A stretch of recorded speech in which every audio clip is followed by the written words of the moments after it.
কোরআন শরীফে আছে, আল্লাহ বলছে যারা নামাজ পড়ে না, মালাকুল মউত আজরাইল খোদার কসম জান কবজের সময় কলিজা থেকে রুহুটা টান দিয়া ছিঁড়া ফেলবে, টান দিয়া ছিঁড়া ফেলবে।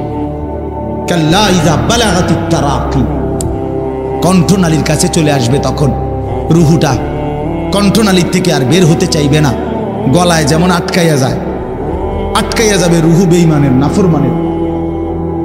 তো ফেরেশতা আল্লাহর নবী বলেন মালাকুল মউত আজরাইল টাইনা হেসরাইয়া ছিঁড়া ছিন্ন ভিন্ন করে রুহুটা টেনে বের করবে। কেন এমন করলো? এমন নির্মম মৃত্যু হলো কেন? এমন ভয়ানক মর্মান্তিক মৃত্যু কেন হলো? কোরআন শরীফ আল্লাহ সরাসরি বলছে ফালা সাদ্দাকা ওয়ালা সাল্লা, কারণ হলো সে আমি আল্লাহকে বিশ্বাস করে নাই, ওয়ালা সাল্লা এবং কি করে নাই,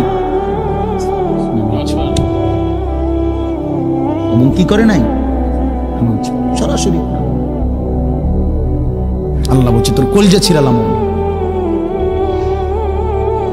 একদম টাইনা ছিঁড়া ফেলবো তোর বেটা। সালাক মনে করছে মাতবর, মাতবর হাত দুগা খাইয়া টোটো টোটো করে ঘরো মনে করো মাতবর, হ্যাঁ তাফালিং করো, কেউ তোমারে কিছু বলে না। ছাগল তোমারে কেউ দেখতে পারে না, দেখে না কিছু বলে না। আমারে তো ছোটবেলার থেকেই আমার মা, আমার বাবা, আমার ভাই, আমার আত্মীয় স্বজন আমারে আগলাইয়া রাখছে, নজরে নজরে রাখছে। তোমারে কেউ দেখতে পারে